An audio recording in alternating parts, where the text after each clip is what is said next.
Entonces ahí ya va a estar grabando. Listo. La idea de hoy era como explicarles un poco, que conociéramos incluso para, pues Freddy ha escuchado varias veces parte de la información que voy a enviar, pero sí la idea es como que nos podamos conectar en torno a lo que qué es para nosotros lo que se llama procesos cognitivos, porque es que desde el área de neurociencias, específicamente neurociencias cognitivas, hay muchas definiciones por esa relación que tienen las neurociencias entre la psicología, la neurología, la psiquiatría. Ahí hay varios modelos, digamos, circundantes, y a veces la definición de los conceptos puede ser un poco compleja. ¿Qué hemos hecho nosotros en el laboratorio en la línea de neurociencias cognitivas? Es tratar de llevar todos estos modelos a algo que podamos aplicar como con las otras líneas, es decir, que nos sirva para hablar el mismo lenguaje cuando estamos mirando modelos de redes, modelos de conectividad y de procesamiento, y que además nos permita también poder entender y hacer esa relación con todo lo que es los modelos patológicos de enfermedad y demás. Todo esto lo encontramos a través de un concepto que es lo que llamamos los procesos cognitivos.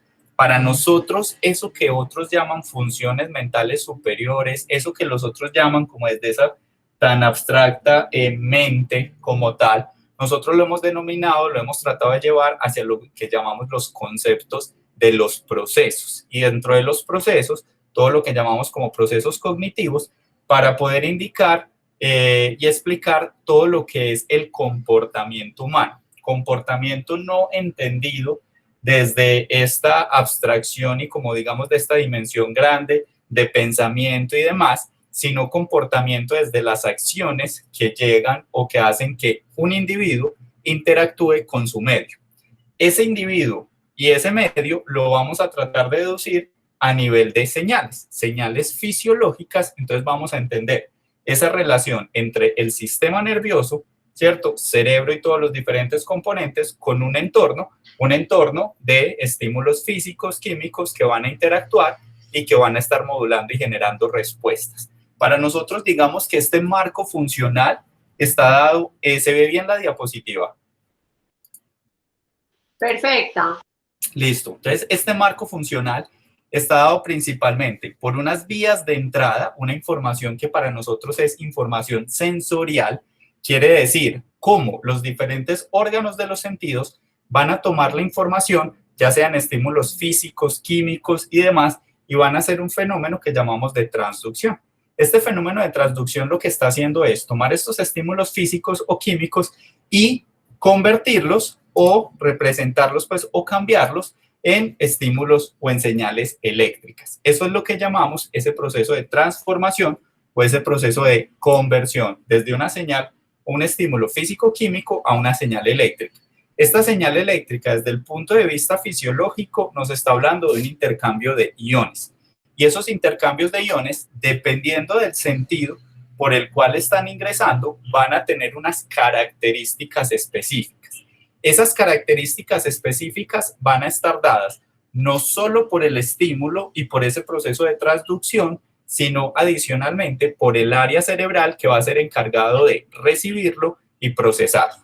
Una vez que esta información sensorial ha ingresado hacia lo que nosotros llamamos sistema nervioso central, todo lo que tiene que ver con médula y principalmente con cerebro, ¿cierto? Con encéfalo o cerebro, vamos a estar hablando de que es una información sensorial y vamos a estar hablando de un proceso más perceptual.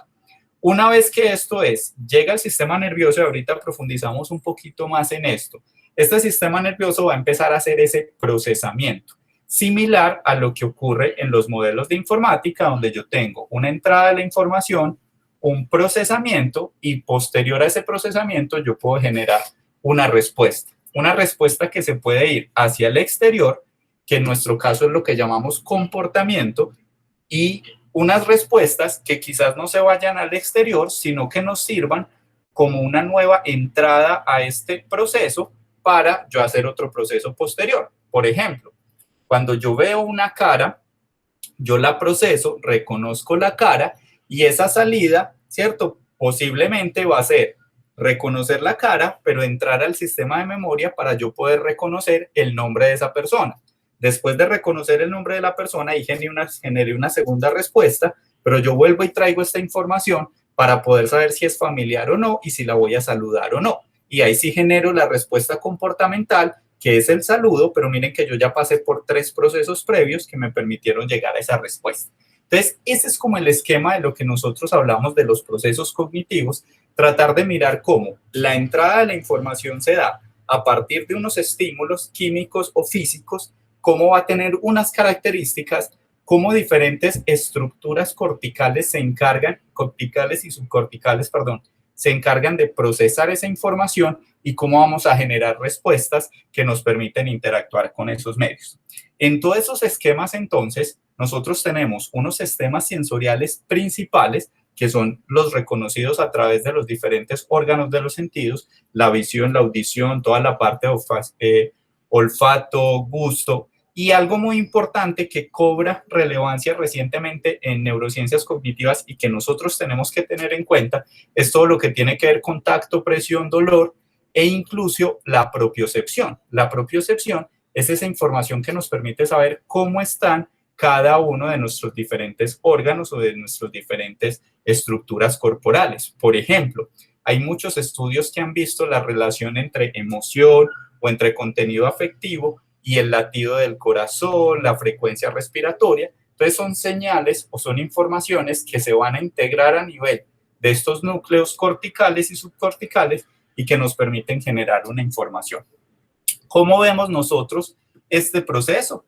Hay unas estructuras iniciales, que son estos órganos de los sentidos, que se encargan de tomar la entrada sensorial y transmitirla o transformarla en una información eléctrica, intercambio de iones. Hay unas estaciones de relevo, que es lo que llamamos la estación o el procesamiento, la transmisión de la información. Ahí estamos hablando de información sensitiva. Hay unas estaciones centrales que se encargan del procesamiento, ¿cierto? Y que llevan la información, digamos que aquí en estas estaciones iniciales de procesamiento, lo que vamos a hacer es una identificación de las características y una vez yo identifico estas características, yo las voy a llevar a algo que llamamos las cortezas de asociación, que son las que se encargan de jugar con esas características, combinarlas y mezclarlas para poder generar acciones o para poder generar respuestas. Cuando nosotros hablamos de cortezas de asociación, y esto es un elemento muy importante desde el punto de vista perceptual, es que toda la información visual, auditiva y demás tiene unas características. Cuando esas características o esa información llega hacia el sistema nervioso central, principalmente cerebro, y empieza a ser reconocido por unas áreas puntuales, ese reconocimiento de esas áreas puntuales es lo que nosotros vamos a llamar un reconocimiento perceptual. Es decir, es ahí donde empieza esos primeros procesos cognitivos y ese primer proceso cognitivo de identificación de características es lo que llamamos la percepción. La percepción va a ocurrir en lo que llamamos las áreas sensoriales o las áreas primarias a nivel sensorial, ¿cierto? Esas áreas primarias, que es lo que tenemos aquí en los diferentes colorcitos, hay un área primaria a nivel cerebral para cada uno de los diferentes entradas sensoriales de nuestro sistema nervioso. Pero es muy importante saber que esas áreas primarias, que por ejemplo a nivel visual es el área occipital, se va difuminando o se va distribuyendo hacia al interior de la corteza para ir procesando cada vez más características. Lo mismo ocurre con toda la información sensorial del cuerpo, con toda la formación auditiva, incluso la regulación motora y demás. Está dada por unas áreas primarias que reconocen esas características, pero otras áreas secundarias y complementarias, que es lo que hace parte de esas cortezas de asociación, que se encargan de refinar más el procesamiento y el detalle de cada una de estas características. Entonces, ¿qué era lo que quería que viéramos acá? Que realmente cuando nosotros estamos hablando de estos procesos cognitivos, esa puerta de entrada, si bien pueden ser los elementos perceptuales, realmente el gran foco central va a estar en las áreas asociativas, que son las que permiten integración de la información para poder combinar y expresar cada uno de sus resultados. Si nosotros miramos, y de hecho el procesamiento visual es el más reconocido o el más estudiado, miramos cómo ese lóbulo occipital, que es el encargado del reconocimiento visual, y aquí, por ejemplo, muchos de los paradigmas, muchos de los equipos o muchos de los abordajes que tratan de ver reconocimiento visual, a veces lo que no entienden es que ese área visual primaria, ¿cierto? No es un área como tal, es un componente de diferentes áreas y cada una de estas áreas está relacionadas con el reconocimiento específico de una característica de esa vía visual. Es así como, por ejemplo, cuando nosotros ingresamos al área visual, esta área visual B1, lo único que nos va a identificar es, bueno, me llegó un estímulo visual, ahí yo puedo hacer cierta identificación de características de color quizás, pero digamos que hasta ahí para. Cuando yo empiezo a analizar y voy profundizando en los diferentes componentes, lo que son las áreas visuales secundarias, ¿cierto? Lo que es B2, B3, tenemos, por ejemplo, un área como el área MT, que es un área específica para el reconocimiento del movimiento. Es decir, esta área es la que permite que cada uno de esos estímulos que ha llegado en un corto periodo de tiempo, él pueda hacer la sobreposición de esos estímulos y representar el movimiento. Y por eso es cuando yo voy a pasar la calle, pues yo puedo ver que el carro viene, aquí me voy a adelantar un poquito a esta diapositiva, y pues yo sé que el carro viene en movimiento y calcular para que el Conatra no me pise, ¿cierto? Pero cuando hay afectación de esta área MT, puede pasar esto que tenemos en esta foto de la izquierda, que miren que lo que yo veo es que pierdo la transición del movimiento y veo las imágenes sobrepuestas. Entonces yo no puedo determinar que el objeto se está moviendo, sino que simplemente yo veo un episodio de manchas dentro de estos vehículos. Entonces, cada una de estas áreas, ¿cierto?, se va a encargar de un reconocimiento de características específicas. Y a su vez, esa información que va a procesar cada una de estas subáreas va a tener conexiones con otras áreas cerebrales que nos va a permitir ir avanzando en cada uno de los procesos y entender de forma más compleja la información. Para que entendamos un poquito esto, si nosotros hiciéramos un registro de la información que va viajando en cada uno de los puntos de la vía visual, veríamos, por ejemplo, que a nivel del núcleo geniculado lateral, que eso es en tálamo, es decir, vienen los ojos, de los ojos sale el nervio óptico, ¿cierto? Hay una decusación, luego viene una radiación, esta información llega a unas estructuras en tallo cerebral y de ahí son enviadas al tálamo.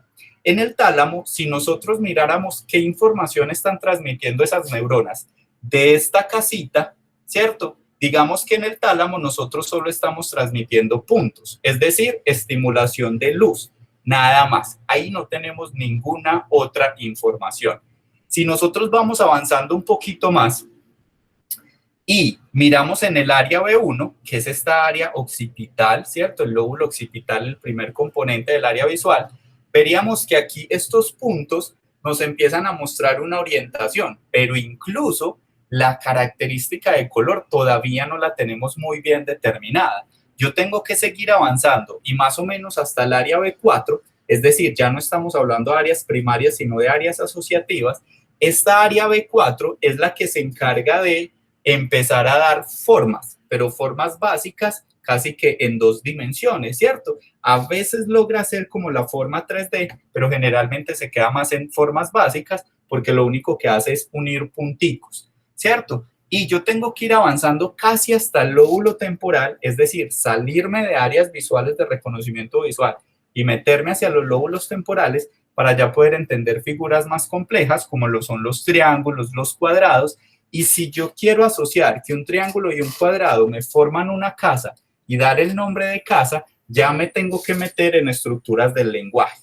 Entonces, ese procesamiento, esa información de cómo yo tomo el estímulo y lo voy pasando por diferentes estructuras cerebrales para ir extrayendo características, combinando características y generar conceptos y generar procesos de memoria y generar toma de decisiones, es lo que nosotros llamamos los procesos cognitivos.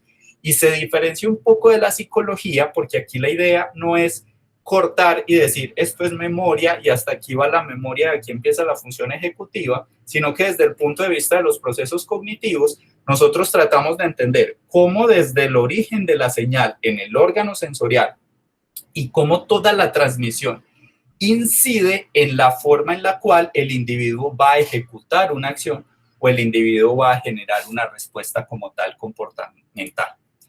Digamos que a nivel visual, que es el proceso cognitivo más, el estímulo, perdón, o el órgano de los sentidos más conocidos, sabemos que a nivel visual hay dos redes principales, una red que llamamos dorsal y una red que llamamos ventral. La red dorsal es la que está comunicando las áreas occipitales con todo lo que es el lóbulo parietal y está más relacionada con la identificación de dónde están los objetos. Es decir, con toda la parte del componente visoespacial de los objetos para decirle al cerebro, mire, usted está ubicado en este entorno y a su alrededor hay X características, X objetos ubicados en cada uno de los puntos. Pero por esta red o la información que viaja por acá desconoce qué tipo de objetos son. Para yo poder hacer la identificación de los objetos, yo me tengo que ir por esta red ventral. Esta red ventral se va más hacia el lóbulo temporal y en el lóbulo temporal es donde se va a conectar con los elementos de memoria y de lenguaje que le van a poder permitir o identificar esas cosas que me están rodeando, esta impresora, el tablero del fondo, la mesita que tengo acá del computador, ¿qué son? Antes eran objetos en un espacio por la vía dorsal, pero por esta vía ventral, esos objetos en un espacio cobran un nombre, cobran un sentido y cobran una identidad y yo puedo asociar. Y eso es lo que llamamos la vía del qué es. Listo, hacia la parte dorsal el dónde y hacia la parte ventral sobre el qué son los objetos que me rodean. Esto es muy importante porque esto nos plantea otro de los paradigmas diferenciales con lo que son las funciones mentales en procesos cognitivos, y es que los procesos, y eso lo saben más los ingenieros que nosotros los médicos, los procesos pueden ser en paralelo. Si yo tengo un procesador con 2, 3, o yo tengo un cerebro, que el cerebro tiene diferentes áreas y cada área funciona como un procesador diferente, yo puedo estar procesando la información por la vía dorsal y por la vía ventral en paralelo, al mismo tiempo, en secuencia, y poder estar generando respuestas asociadas a esto. Entonces, otro de los modelos que tenemos en neurociencias cognitivas es poder entender los procesos cognitivos como procesos paralelos. El cerebro está procesando en un momento determinado toda la información. Mientras lo visual se está procesando, también lo auditivo, también lo olfativo, también estoy procesando lo que pasó ayer, estoy procesando lo que acaba de pasar y todos estos procesos en paralelo. Entonces, más que simplemente poder identificar relaciones puntuales entre las áreas y su funcionamiento, es entender esto como un ciclo y como una secuencia. Aquí les traía otro de los ejemplos de las alteraciones, por ejemplo, todo lo que tiene que ver con el área B4. El área B4 visual es el que se encarga del reconocimiento visual y de los colores. Cuando esa área se afecta, por ejemplo, cuando es por accidente cerebrovascular, fenómenos isquémicos o trauma, y se afecta solo de un lado, el paciente ve como se ve esta imagen. La mitad del campo visual lo ve a color y la otra mitad del campo visual lo ve a blanco y negro, porque no es capaz de identificar los colores sin tener ninguna afectación en sus ojos. Esto es una afectación netamente a nivel cerebral. Entonces, esa es como toda la entrada de la información.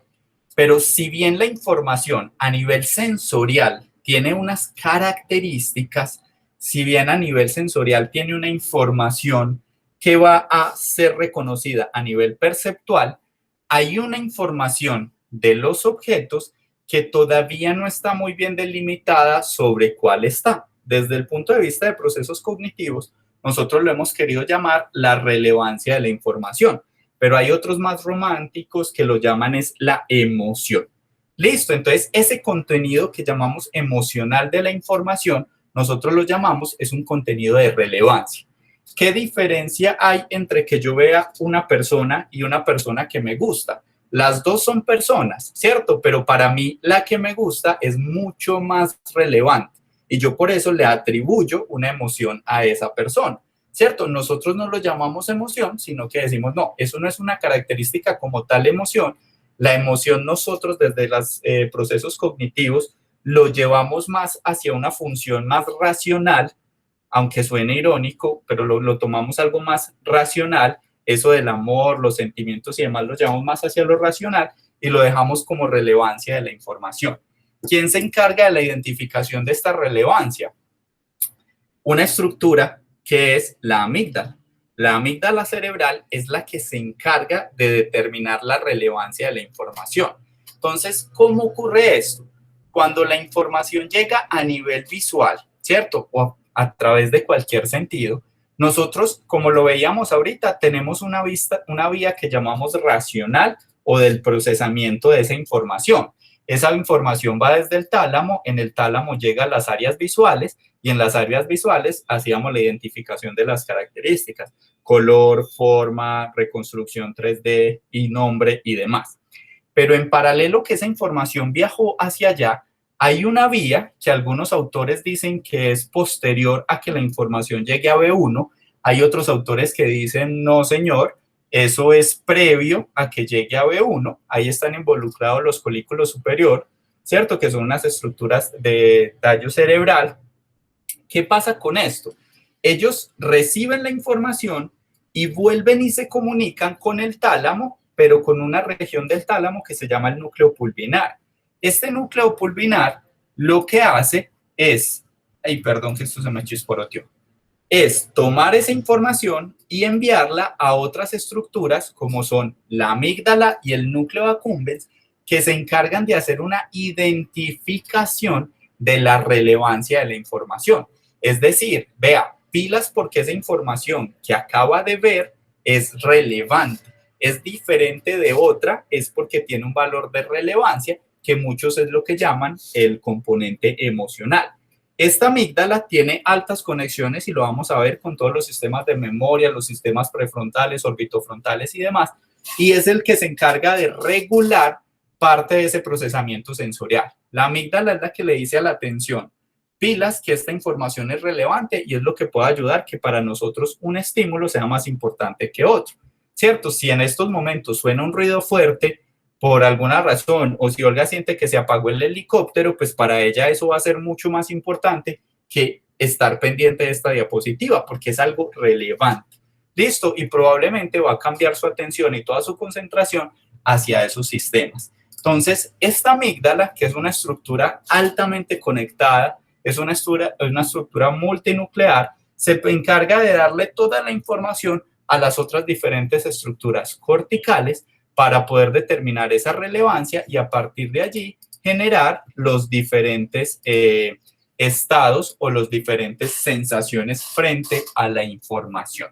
Entonces, otro de los conceptos importantes, yo sé que voy como un poquito rápido, lo que pasa es que quiero mostrarles como el panorama global para que podamos ir definiendo más o menos esos puntos de acción posteriormente.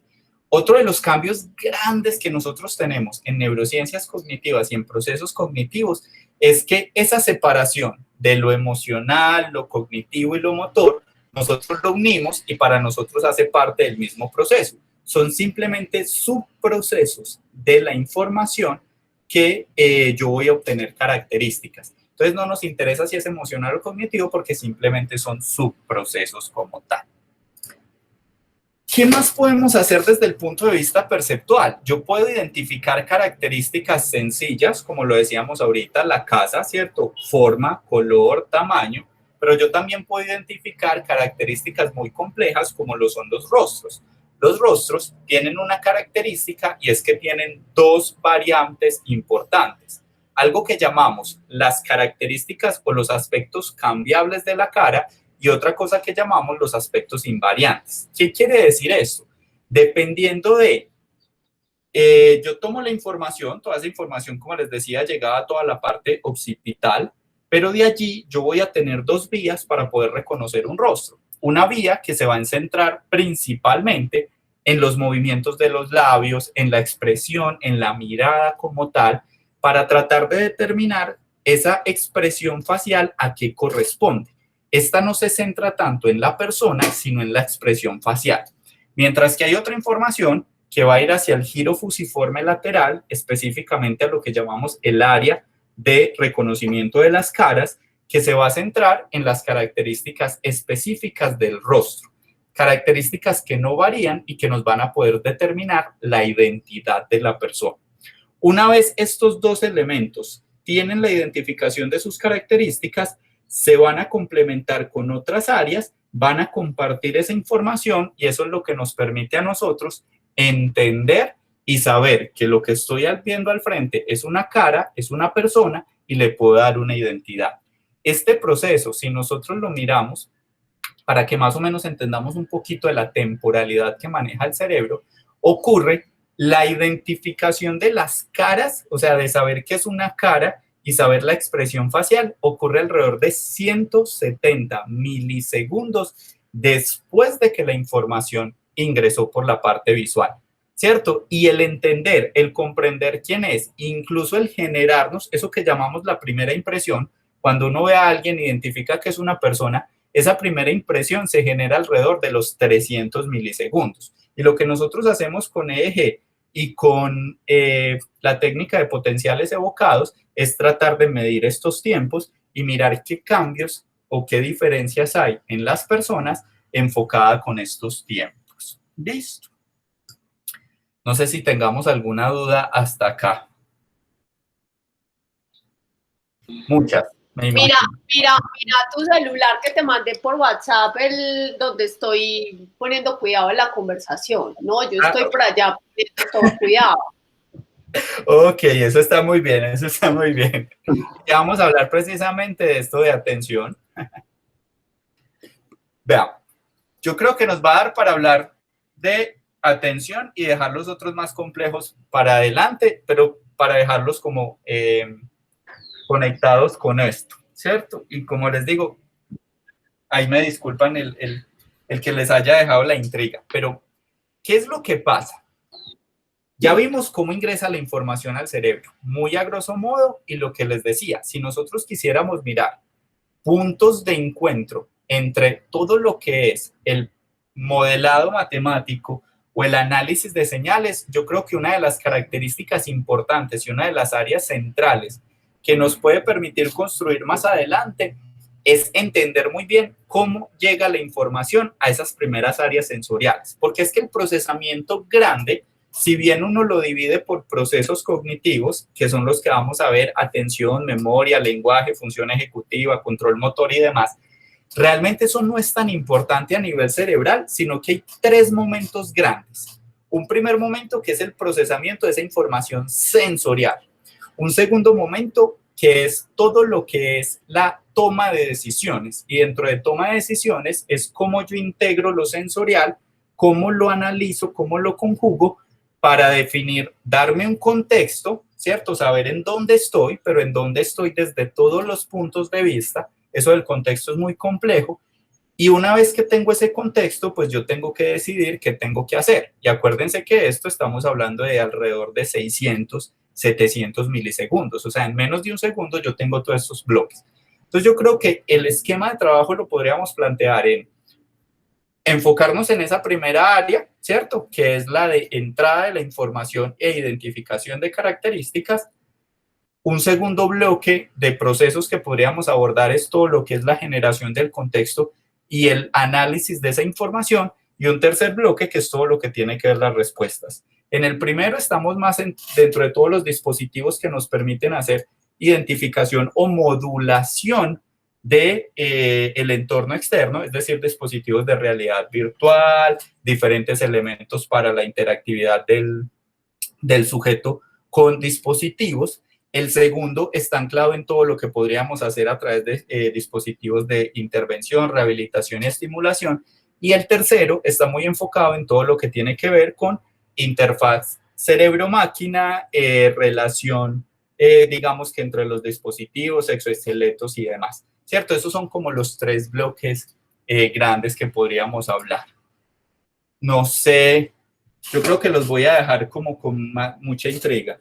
No sé qué opinas, Olga, me disculpan que me tenga que desconectar, pero sí quería como dar esto puntico inicial. No, pues yo estaba acostada en la cama poniendo cuidado, ya estaba dispuesta así, pero siempre... no, Carlos, me encanta, es un tema que para mí es un objeto de estudio muy, además de apasionante, muy interesante, captura toda mi atención, como te diste cuenta. Entonces, pues yo creo que vale la pena que lo sigamos conversando la próxima sesión, porque ya quedé con un panorama inicial de dónde pueden estar nuestras áreas de trabajo conjunto y pues también de parte nuestra mostrarte cómo nosotros entendemos lo que nos están explicando, lo que me estaban explicando desde el área de ustedes. Me parece súper chévere eso. Sí, por eso quise como dividirlo en estos 3 bloques, mostrarte inicialmente esa parte de procesamiento, que era algo de lo que ustedes nos hablaban que han trabajado un poco, para que empecemos a buscar esos puntos comunes y ya después centrarnos también en el otro más global y en los más profundos, ¿cierto? Para que no nos vamos como dispersando mucho, sino que vamos identificando esos puntos, los dejemos como plasmados y ya después podamos volver a trabajar específicamente sobre cada uno de ellos. Perfecto, no, andate para tu reunión, pero entonces lo vemos ¿dentro de qué? ¿Dentro de 15 días? ¿Lo seguimos dentro de 15 días? Sí, yo puedo dentro de 15 días y ya sí voy a bloquear agenda totalmente para dedicarme las 2 horitas de lleno. Sí, porque muy chévere pues tener estos espacios. Yo me voy con muchas cosas y preguntas muy buenas. Igual lo podemos ir discutiendo, Olga, si quieres, me vas hablando, vamos como discutiéndolo ahí, yo creo que también puntual cositas, no hay ningún problema. Listo, pues entonces hagamos octubre, primero de octubre. Pero primero es dentro de 8, creo, sí. ¿Sí? Sí, ya, el primero es dentro de 8 días. Espera. O sea, sería el 8. 8 de octubre. Tan animada, listo, el 8.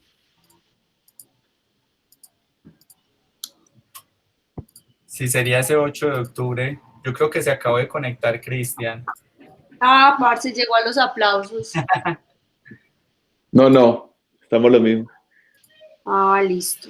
No, aquí lo tengo, de una, me encanta. Perfecto. Yo les pido entonces este permiso. Qué pena con ustedes. Dale, tranquilo. Pero cuando habla de Cano ya nos toca.